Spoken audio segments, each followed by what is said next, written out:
আসসালামু আলাইকুম রহমতুল্লাহি ওবরাকাতুহু। সম্মানিত দিনী ভাই বোনেরা, আজকে আলোচনা করব মানবতা কাকে বলে।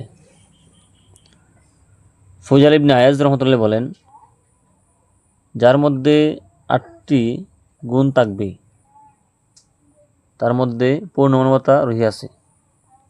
নাম্বার 1, মাতা পিতার আনুগত্য করে। নাম্বার 2, আত্মীয়তা সম্পর্কের হেফাজত করে। নাম্বার 3, সেও বন্ধু বান্ধবকে সম্মান করে। নাম্বার 4, পরিবার পরিজন সেবক অধীনস্থ কর্মচারীদের সাথে উত্তম সৌজন্য ব্যবহার করে।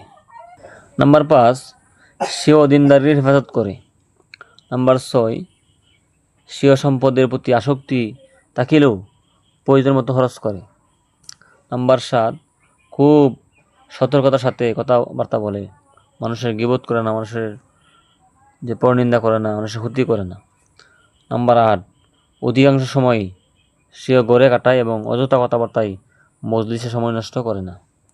সুবহানাল্লাহ। এই 8টি গুণ যার মধ্যে থাকবে তাকে বলে পূর্ণ মানবতা। আমরা অযথা কথা বলবো না, অযথা সময় কাটাইব না, আত্মীয়তার প্রতি এবং দিনদারের প্রতি, প্রত্যেকটি আমানতের প্রতি আমরা নজর রাখবো। আল্লাহ রাব্বুল আলামিন আমাদের সবাইকে সেই তৌফিক এবং এই কথাগুলি আমল করার তৌফিক দান করুক। আমিন।